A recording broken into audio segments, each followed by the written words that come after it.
Part of President Biden's coronavirus relief plan includes $5 billion for emergency housing vouchers to help homeless Americans during the pandemic.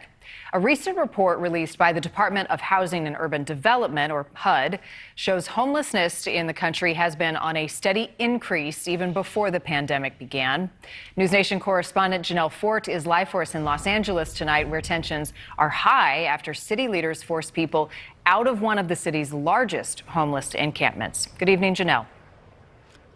Good evening, Marnie. Well, not too long ago, we saw two people taken into custody after a brief back and forth with police. As you can see, there's still a lot of LAPD officers out here this evening. Our chopper is flying overhead. You can see some of the commotion below. But despite efforts for these folks who want to stay here, the police department says they're working to get the last few people out by tonight.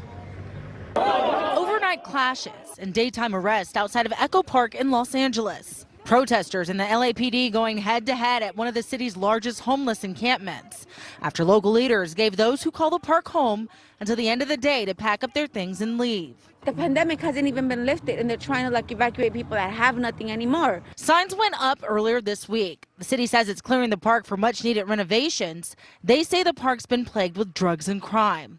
But Jesse Mendez, who's been living there, says that's not the case. Compared to any other place, this park is one of the cleanest, the most well-kept, and the safest that there is. Homeless advocates say the planning is ill-timed. It's the forced displacement of a lot of folks. There wasn't a lot of notice given. Law enforcement, like armed officers, are not the folks that you want handling it. Yet, when this started, they sent out between 200 and 400 armed officers in riot gear. Sachin Midikars is the homeless chair of the Echo Park Neighborhood Council.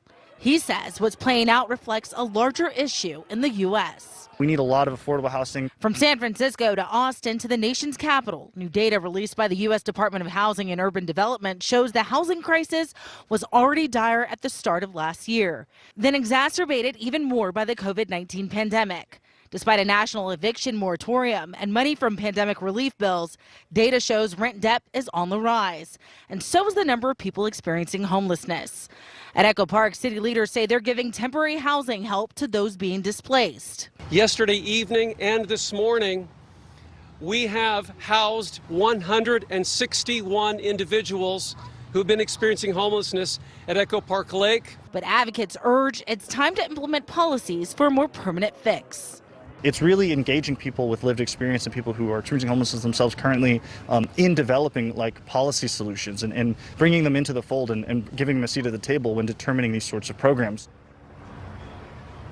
And this is something that several cities are grappling with. The biggest concerns are things like public safety and right of way, as well as considering sanctioned encampments. So what we'll likely see is that the hunt for solutions to the growing housing crisis will end up being multifaceted. Back to you.